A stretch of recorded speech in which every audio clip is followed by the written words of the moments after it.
अस्सलाम वालेकुम नाज़रीन, पर्सपेक्टिव में खुश आमदीद। आज का एपिसोड हमारा थोड़ा सा स्पेशल है मेरे लिए ख़ास तौर पे। हमारे पास एक नॉन रेजिडेंट पाकिस्तानी मौजूद है। हमारी खुशकिस्मती है कि पाकिस्तान विज़िट कर रहे थे और हमने इनको पकड़ लिया कि आए बैठ के कुछ बातें करते हैं।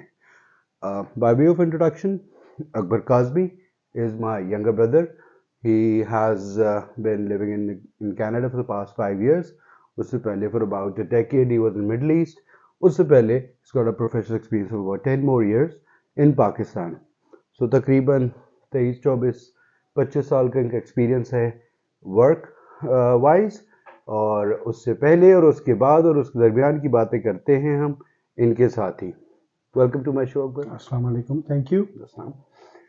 So, सबसे पहले तो मैं आपसे ये पूछना चाह रहा था, you have been working in Pakistan, in the Middle East, you have traveled what, 80 countries or so? 50 plus 50 plus countries, all the continents. तो तुम्हारा वो एक्सपोजर और एक्सपीरियंस, तुम्हारा यूएई में काम करने का experience, and now in Canada. Two questions I have on that. First, कि आपने हमने ज़्यादातर अपनी तालीम पाकिस्तान में किया. You went to Harvard also. पूरी तालीम तकरीबन यही You went to Harvard to attend some executive some trainings. executive trainings also. But nevertheless, how do you rate yourself or Pakistani professionals educated here as compared to our neighbor and to other Western country people? Thank you. It is a professionally competence wise, so I think people trained in Pakistan are as good as anywhere else in the world. Naturally जो लड़के बच्चे आदमी पाकिस्तान से बाहर जाते हैं और professional world में चले आते हैं और एक्सेप्ट हो जाते हैं and then they have long careers outside Pakistan. So certainly they are competent. That's why they are retained there and then they keep growing. Sure. तो एक तो एंगल ये है कि पाकिस्तानी ट्रेंड लोग बाहर कैसे परफॉर्म करते हैं और एक्सेप्ट होते हैं नहीं होते हैं, तो generally the acceptance rate is very good because they only get the best people that are available. और दूसरा एंगल है कि वहाँ के वर्क एनवायरनमेंट में और यहाँ के वर्क एनवायरनमेंट में क्या फ़र्क है. तो नेचुरली यहाँ पे जो कॉर्पोरेट्स हैं उनका वर्क एनवायरनमेंट बहुत अच्छा है. People grow, they learn, they paid well, etcetera etcetera. लेकिन जो आपका जो सवाल है उसमें मुझे डिफ्रेंशिएटिंग फैक्टर वो वर्क एथिक्स में लगा. वहाँ की कॉर्पोरेट्स के work ethics are completely above board. और naturally that's a reflection of the you don't have to start inventing things, you don't have to find shortcuts. Sometimes there's something which everybody is doing, you do it, just do it better. Okay. So with that I've enjoyed a lot outside Pakistan. Perfect. And the second part is how do the other side of the people, again मैं उर्दू में भी पूछना चाहूँगा कि वहाँ पे लोग Europe में या नॉर्थ अमेरिका में, मिडल ईस्ट में पाकिस्तान को एज एन इन्वेस्टमेंट डेस्टिनेशन कैसे देखते हैं? Very good question. और बहुत सारे पाकिस्तान में रहने वाले या पाकिस्तान से बाहर रहने वालों को थोड़ी सी इसमें फैलेसीज हैं, वो करेक्ट होनी चाहिए. Pakistan is an investment destination just like any other investment destination of Global South for any investor. In Urdu, अगर एक ग्लोबल इन्वेस्टर पेरिस में, लंदन में, टोरंटो में, न्यूयॉर्क में बैठा हुआ है तो उसके पास उसकी स्लेट पे 15 कंट्रीज लिखी हुई है as developing countries investment destination. Okay. उसमें वियतनाम भी है, कंबोडिया भी, पाकिस्तान भी, श्रीलंका भी, इंडिया भी वगैरह. North African countries, African countries भी हैं. तो अगर सारी के सारी countries, let's say comparable countries उसके पास लिखी हुई हैं, तो उसमें unfortunately it hurts me to say Pakistan doesn't rank on the top. Okay. And it's sector specific also, but generally speaking. Generally तो पहला तो सवाल ये ना कि मेरा एक पास एक फाइनाइट कैपिटल है $100 मिलियन का. अब मेरे पास सब कुछ उसको कर लिया, शॉर्टलिस्ट करके कर ली कि यार ये 15 कंट्रीज हैं इस सेक्टर के अंदर, ये इस कंट्रीज में काम कर सकते हैं. तो Pakistan is definitely not an ideal destination, is not there.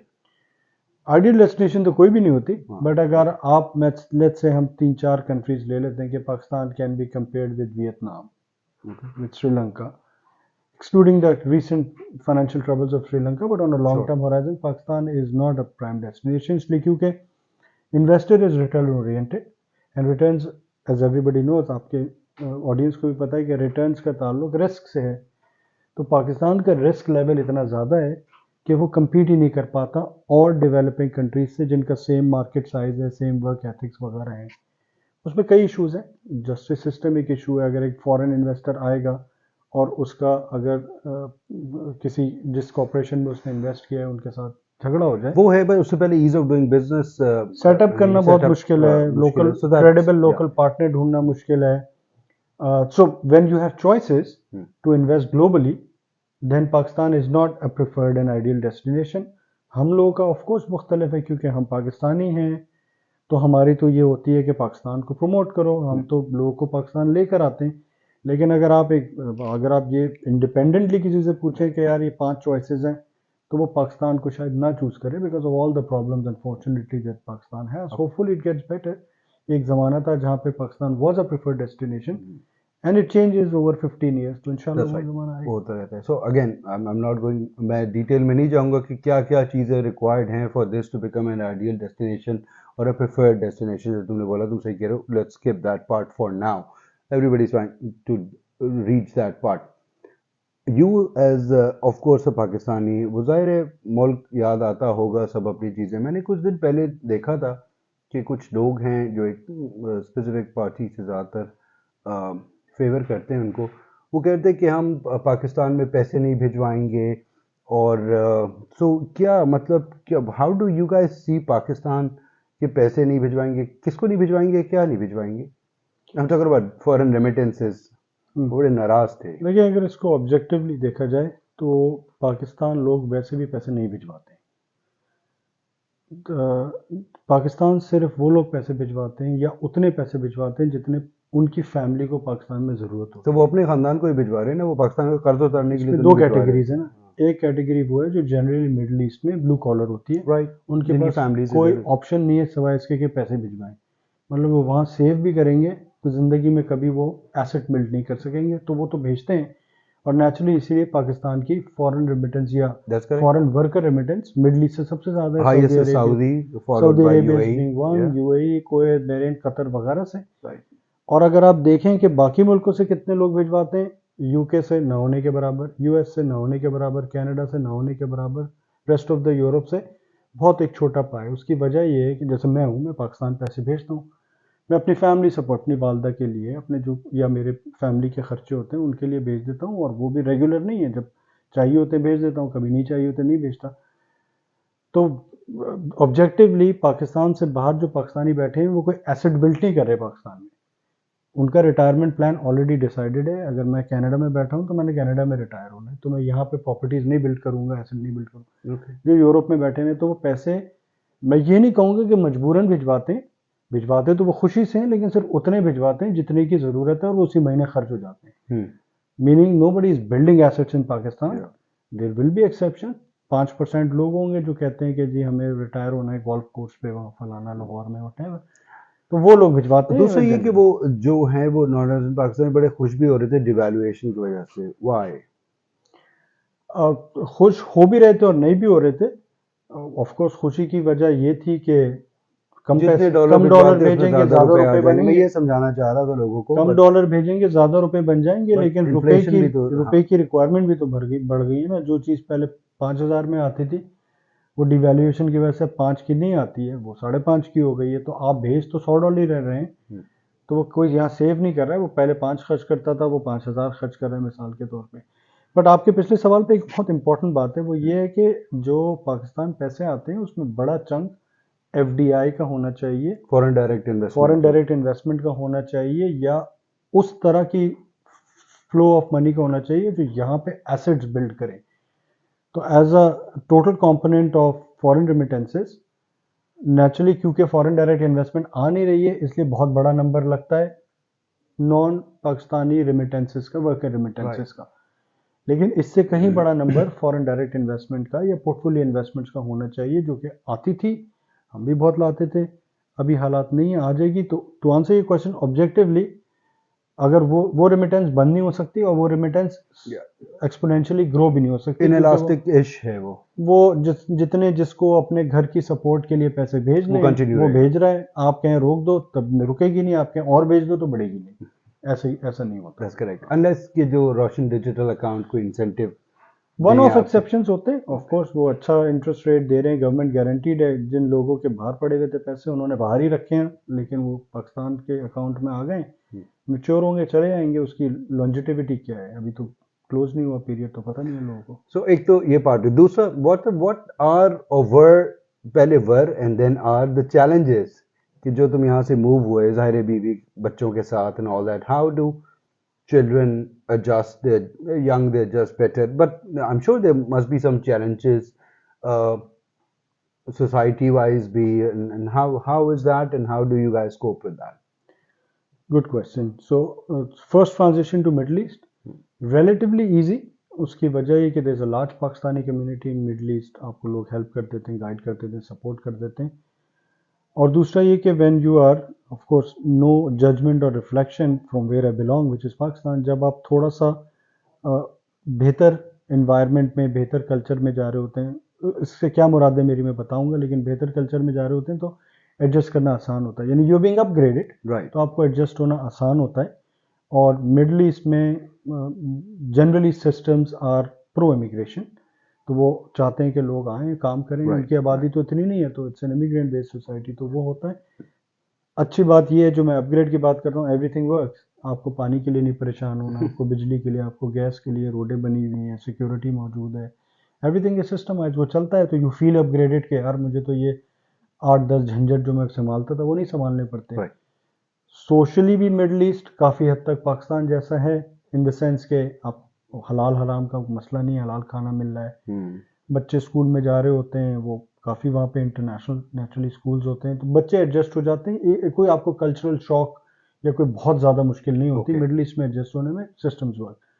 लेकिन जब आप ग्लोबल नॉर्थ में जाते हैं, जैसे मैं कनाडा मूव हुआ, तो it's a big change, socially भी, But that's a good culturally point, भी। you took one step कि at least वहाँ पे फिर उससे तो इसलिए वो एकदम से ट्रांजिशन यहाँ से डायरेक्ट कनाडा एग्जैक्टली, जाते तो ज़्यादा एग्जैक्टली, एक शॉक होता। एग्जैक्टली। और अगर आप पाकिस्तान से डायरेक्टली कनाडा जा रहे हैं तो आपको एक शॉक कम लगता है, क्योंकि आप फिर भी अपग्रेड हो रहे हैं। अगर आप मिडल ईस्ट से जा रहे हैं, क्योंकि वो खुद मुल्क इतने एडवांस हैं, ये शहर इतने एडवांस है कि सिस्टम्स तो के आपको हिसाब से, शायद थोड़ा डाउनग्रेड ही लगता हो, लेकिन चलें आप कहें कि भाई सिस्टम वाइज ऑब्जेक्टिवली सब चीज़ें वैसी ही हैं। हाँ, वेदर डिफरेंट होता है, मुश्किल होती है Yeah. बहुत, you have to learn to cope with it. बच्चे रिलेटिवली जल्दी एडजस्ट हो जाते हैं, लेकिन again because there are systems, everything works. ना आपको पुलिस से डर है, वो आपकी हेल्प करते हैं हर जगह, पानी आ रहा है, बिजली आ रही है, गैस आ रही है, रोडें बनी हुई है, मेडिकल सिस्टम, स्कूलिंग वगैरह। So when systems are in place, adjust होना आसान होता है। What I miss about Pakistan is friends and family, इसीलिए मैं भाग भाग के जब मुझे मौका मिलता है मैं आ जाता हूँ। तो वहाँ पे है सोशल सर्कल सबका बिल्ट हो जाता है, ओवर टाइम हो जाता है, बहुत अच्छा है। लेकिन वो पाकिस्तान वाली बात तो नहीं होती ना, वैसे खाने, वैसे लोग, वैसे दोस्त, वैसे भाई बहन वगैरह। तो या तो transition to Middle East is a step, but not really difficult to adjust. Transition to global south is a challenge, and you really then have to, आपको खुद मेहनत करनी पड़ती है उस माशरे में एडजस्ट होने के लिए, उसके गुड्स एंड बैड्स को एक्सेप्ट करने के लिए, प्रॉब्लम सॉल्व करने के लिए। So, other than that, obviously जब आप पाकिस्तानी होते हैं तो you look for Pakistani community there, ज़ाहिर दोस्त वोस्त रिश्तेदार तो होते हैं, थोड़े बहुत उनसे होती है। इसके अलावा कौन सी वो कम्युनिटीज़ हैं या एथनिसिटीज़ हैं जिनके साथ इंटरेक्शन इजी होता है, या ज़्यादातर पाकिस्तानी जिनके साथ इंटरेक्ट करते हैं?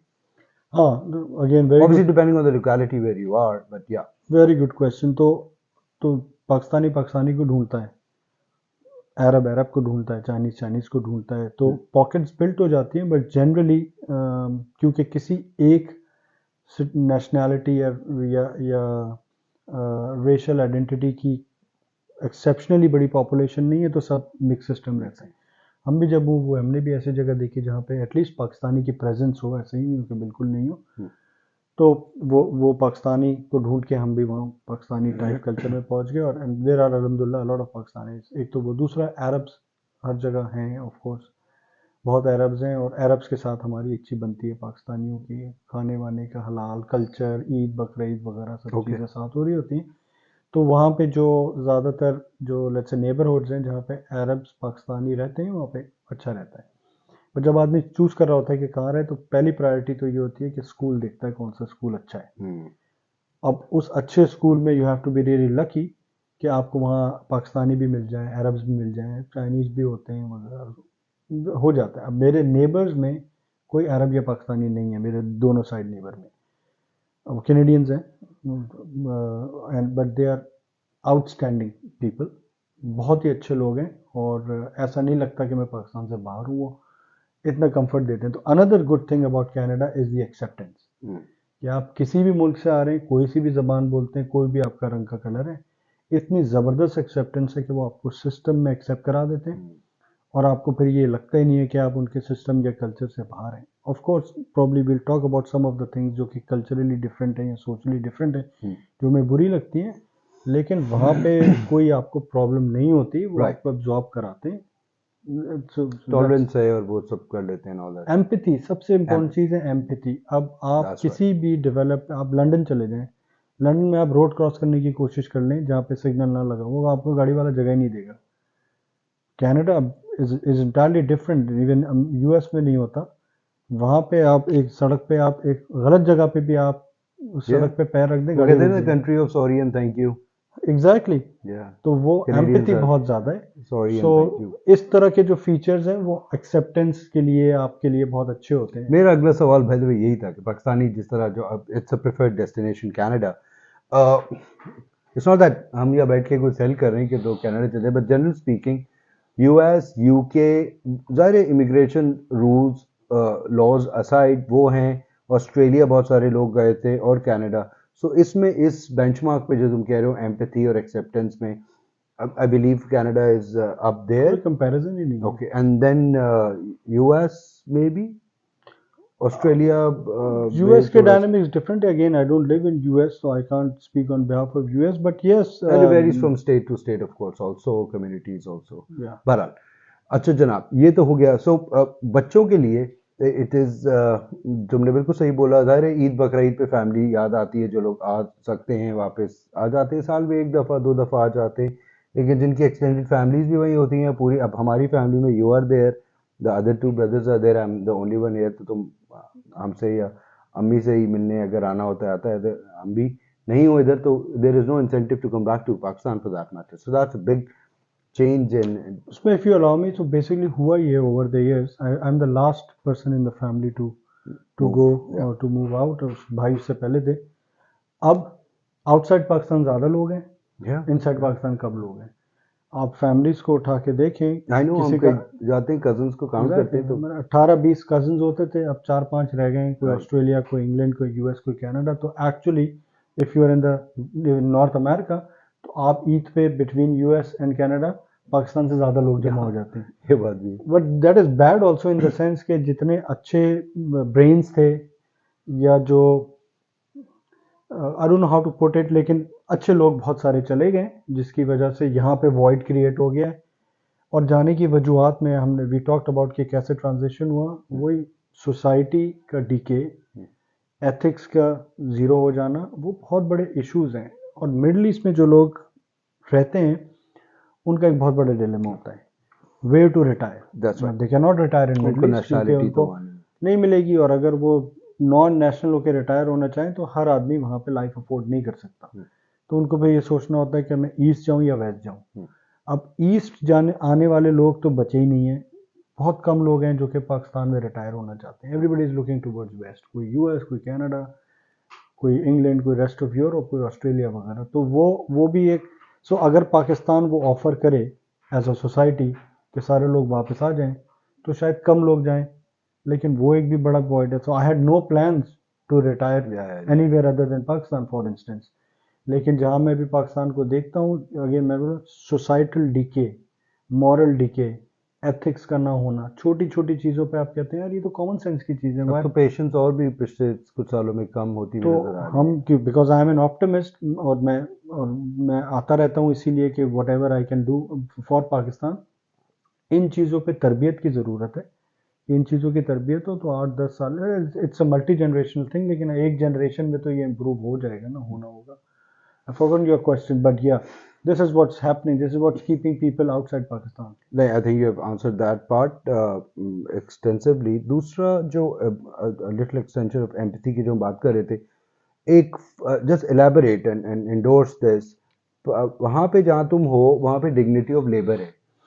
ये नहीं कि सारे वहाँ पे न्यूक्लियर साइंटिस्ट चले गए या तुम्हारे जैसे प्रोफेशनल चले गए, बहुत से आम लोग भी गए जो कि वहाँ पे कारपेंटर और प्लम्बिंग और इलेक्ट्रिशियन और हॉलिंग और ट्रक ड्राइविंग का, पेंटर का भी काम कर रहे हैं। पर जिस तरह हम डेरोगेटरी अंदाज में उनको देखते हैं, चाहे हमारे रिश्तेदार और ख़ानदान वाले इधर अगर वो काम करें, as compare to it's not there as a society, as a culture. So that is something, just elaborate on that and how can we inculcate that in Pakistan, जो कि बहुत ज़रूरी है मेरे पर्सनली हिसाब से, बिकॉज जितने पैसे वो कमाते हैं वो तो कोई कम नहीं रहे। वो जो तुमने रैप्टर वाली एग्जाम्पल दी थी वो भी प्लीज़ बताना।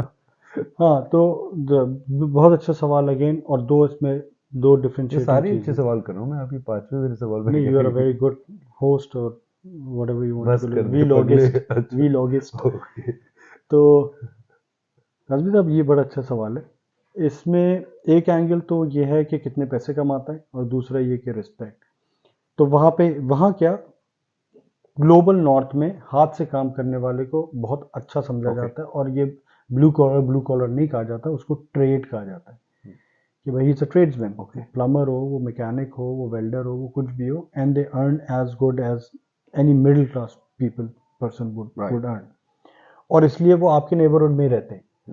मिसाल के तौर पे मेरा एक इशू हुआ, मेरा एक फर्नेस नहीं चल रहा था, मेरे पास जो फर्नेस रिपेयर करने वाला है वो मुझसे 2 गलियां छोड़ के रहता है, because he earns as much that he can live in that society and service that society. तो एक तो वो है।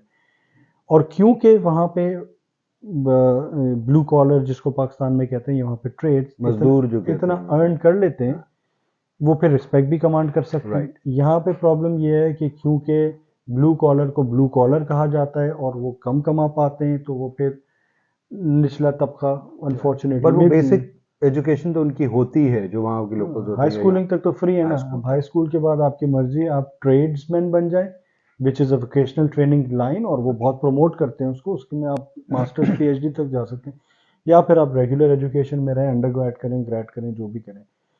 सो रिस्पेक्ट वाइज कोई फर्क नहीं करता है उसका। Earning wise good in fact earning. वहाँ तो लोग ही नहीं मिलते, हम तो मिन्नतें करके उनको बुला रहे होते हैं, प्लम्बर को, भाई हमारे बच्चे कारपेंटर वहाँ को। जाते हैं पढ़ने के लिए, वो रिटेल में काम कर रहे होते हैं, यहाँ हम सोच सकते हैं कि हमारी बेटी किसी कोई जगह पे इशू नहीं, खड़ी भी हो एंड ऑल दैट। हालांकि बुरी बात है, कोई इशू बिल्कुल नहीं, सोच कोई रहे हैं, इशू उसको मसला नहीं है, नहीं। बट ये एक फ़र्क है ये हमारे अपने फर्क है। माइंडसेट में भी।